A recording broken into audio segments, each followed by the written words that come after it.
नमस्कार, आप देख रहे हैं हल्ला बोल टीवी। मैं हूं नितेश तिवारी। आपको बता दें कि अभिषेक बंटी के बाद अब नीरज सिन्हा के बायोडाटा में जो है गड़बड़ी आ रही है। हमें बताएंगे इस विषय पे हल्ला बोल टीवी के editor in chief Deepak Sharma. Sir, क्या गड़बड़ी आ रही है उसमें? देखिए, नीरज कुमार सिन्हा के बायोडाटा को लेकर भी विवाद हो गया है। नीरज कुमार सिन्हा को अभिषेक बंटी के बाद भारतीय जनता पार्टी ने बांकीपुर उपचुनाव में प्रत्याशी बनाया है जी। लेकिन अब नीरज आसमान से गिरे खजूर पर अटके वाली कहावत चरितार्थ हो रही है।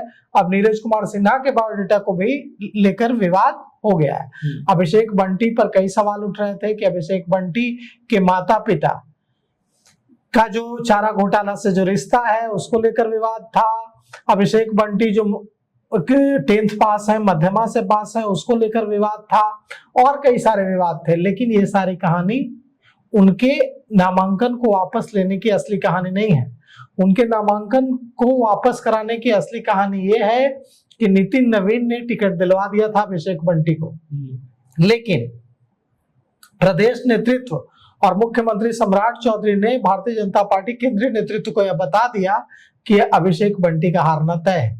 प्रशांत किशोर के पक्ष में गोलबंदी हो रही है और अभिषेक बंटी चुनाव हार जाएंगे। इसके बाद वापस लिया गया, हार के डर से वापस लिया गया है। न इसका चारा घोटाला से कोई लेना देना है, किसी का पिता क्रिमिनल है, उससे उस बच्चे का क्या?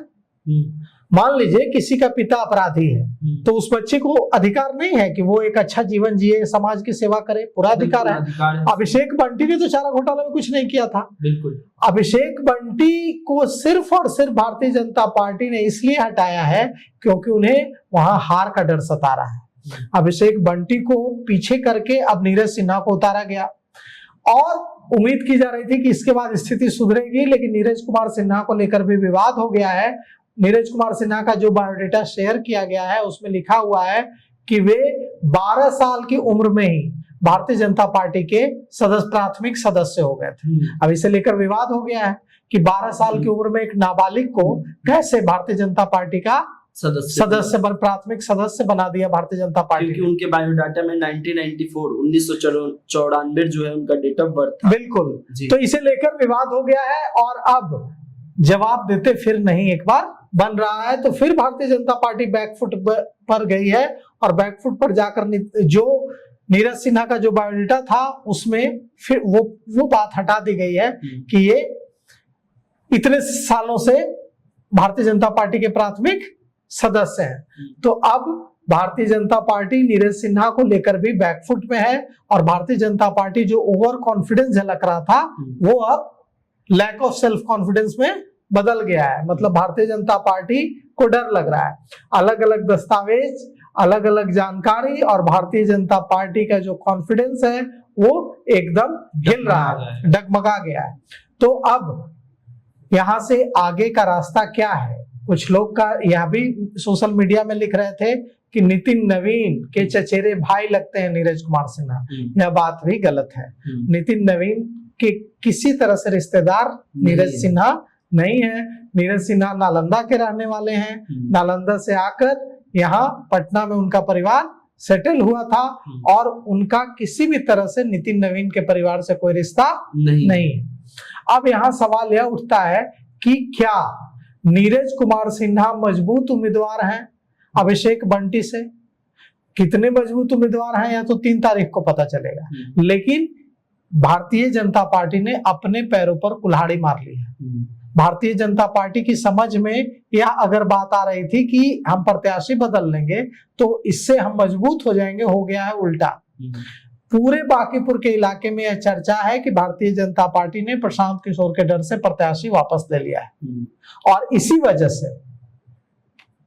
वजह से भारतीय जनता पार्टी का जो आत्मविश्वास है, भारतीय जनता पार्टी के जो समर्थक हैं वो सहमे हुए हैं, वो उनमें तरह तरह की चर्चाएं हैं और भारतीय जनता पार्टी का जो विरोधी वोट बैंक है वो प्रशांत किशोर के पक्ष में गोलबंद हो रहा है, क्योंकि उनको लग रहा है कि इस बार भारतीय जनता पार्टी डरी सहमी सी दिख रही है और इसीलिए यही वजह है कि भारतीय जनता पार्टी ने अपना प्रत्याशी प्रशांत किशोर के डर से बदल दिया है।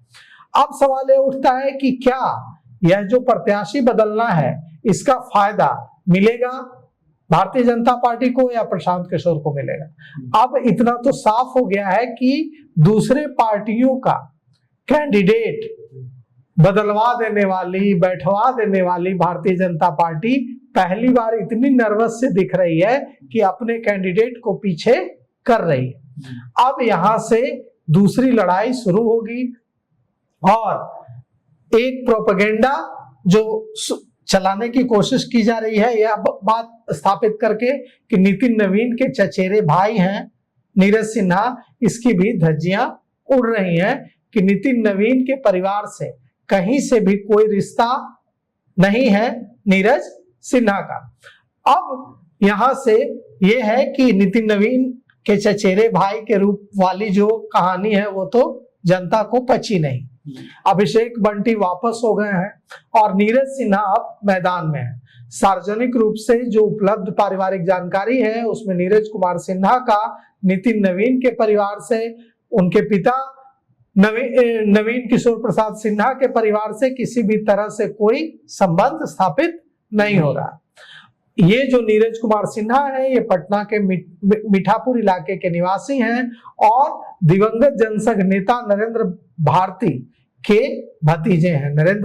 नरेंद्र भारती जनसंघ के जमाने से बड़े नेता उस इलाके के रहे थे और उनके नाम पर ही वहां नरेंद्र भारती मंडल बनाया गया है। अब राजनीतिक विरोधियों का यह सवाल है कि यदि नीरज कुमार सिन्हा वास्तव में नितिन नवीन के चचेरे भाई हैं तो फिर आधिकारिक परिचय में उन्हें जनसंघ नेता नरेंद्र भारती का भतीजा क्यों बताया गया है। और दूसरी तरफ यह भी है कि क्या नितिन नवीन ने पहले अभिषेक बंटी को क्यों टिकट दिलवाया। क्या नितिन नवीन को बाद में ये पता चला कि उनके पिता चारा घोटाले में जुर्माना हुआ था उनके पिता पर? क्या यह पहले जानकारी नहीं थी? अभिषेक बंटी तो बहुत क्लोज थे नितिन नवीन के। कुल मिलाकर के कहानी यह है कि नितिन नवीन को वहां विधायक नहीं चाहिए था, नितिन नवीन को वहां विधायक प्रतिनिधि चाहिए था और जो रिमोट से चल सके और इसीलिए अभिषेक बंटी को नितिन नवीन ने टिकट दिलवाया था ताकि भले ही विधायक अभिषेक बंटी रहे, वो विधायक प्रतिनिधि की भूमिका में रहे और विधायक के रूप में वहां जनता नितिन नवीन को ही माने।